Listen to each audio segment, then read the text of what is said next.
میرے بھائیوں درود شریف کا اہتمام رکھو، خصوصاً جمعہ کے دن کثرت سے درود شریف پڑھو، خوب درود شریف پڑھو، ذات اقدس کے دربار میں درود شریف کا نذرانہ پیش کرو، اللہ کے نبی خوش ہو جائیں گے، حضرت خوش ہو جائیں گے۔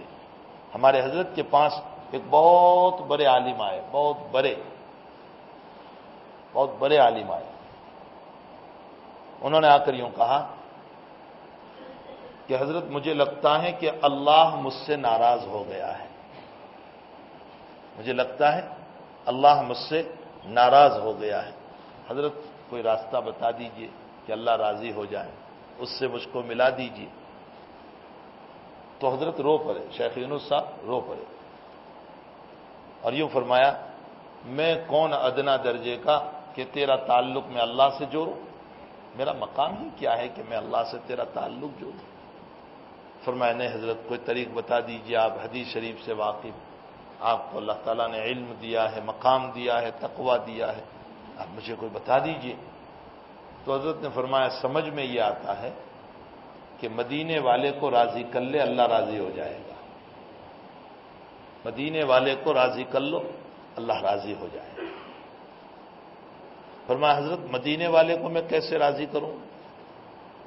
تو فرمایا دو کام کرو، کثرت سے خوب درود شریف پڑھو، اور نمبر دو اس کی اتباع، اس کی سنتیں تلاش کر کے عمل کرو، ضرورت نہیں تھی پھر بھی سنت پہ عمل کرو۔ مثلا مان لو مجھے پانی پینے کی ضرورت نہیں تھی ابھی، لیکن میں نے جان بوجھ کر پانی لیا اور بیٹھ کر پیا کہ چلو نبی کی سنت ادا کر، فلاں کام مجھے ضرورت نہیں تھی پھر بھی میں نے وہ کام سنت کے مطابق کیا۔ فرمایا تلاش کر کے سنت پر عمل کرو، دو کام، خوب درود شریف پڑھو اور سنتیں تلاش کر کے اس پر عمل کرو۔ مدینے والا راضی ہو گیا تو وہ راضی ہو جائے گا، کیوں؟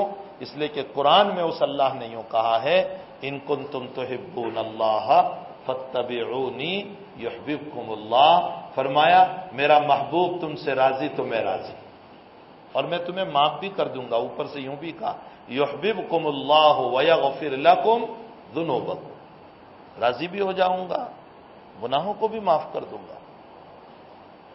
اب صاحب 1 مہینے کے بعد پھر واپس آئے، 1 مہینے کے بعد، اور واپس آ کر کے حضرت سے مصافحہ فرمایا اور بہت خوش حضرت کے ہاتھ چوم لیے اور فرمایا حضرت اللہ راضی ہو گیا۔ فرمایا کیسے تم کو پتا چلا کہ اللہ راضی ہو گیا؟ پہلے کیسے تم کو یہ پتا چلا تھا کہ اللہ ناراض ہے؟ فرمایا پہلے حضرت مجھے نہ نماز میں دل لگتا تھا، نہ، حالانکہ وہ بھی حضرت شیخ زکریا کے خلیفہ تھے، اسی لیے میں نے کہا بہت بڑے آدمی تھے۔ فرمایا نہ نماز میں دل لگتا تھا اور نہ ذکر میں دل لگتا تھا، بس دل اچھات رہتا تھا، بے چینی رہا کرتی تھی۔ حضرت اب اللہ راضی ہو گیا۔ فرمایا کیسے پتا چلا؟ فرمایا حضرت نمازوں میں دل لگنے لگا، ذکر میں بڑا مزہ آنے لگا، اور اس سے بڑی بات یہ ہوئی کہ ابھی 2-3 دن قبل حضرت نبی کریم صلی اللہ علیہ وسلم خواب میں آئے اور مجھے یوں کہا کہ جا میں تجھ سے راضی ہو گیا۔ بہت بڑی چیز ہے، بہت بڑی چیز ہے، جب نبی راضی تو اللہ راضی۔ درود شریف کا اہتمام، خوب اہتمام کرو، اتنا درود شریف پڑھو، اتنا درود شریف پڑھو کہ ہمارے آقا راضی ہو جائیں اور آپ کی توجہ ہماری طرف ہو جائے، آپ کی نگاہ کرم ہماری طرف ہو جائیں، ہمیں سفارش ملے گی، ہمارے آقا راضی ہوں گے تو بہت ساری برکتوں سے بھی ہم مالا مال ہوں گے۔ اگر ہمارے ویڈیوز آپ کو پسند آ رہے ہوں تو لائک، کمنٹ اور شیئر کریں، اور مزید نئی ویڈیوز کے لیے ہمارے چینل دعوت میڈیا کو سبسکرائب کریں اور بیل آئیکن پر کلک کریں۔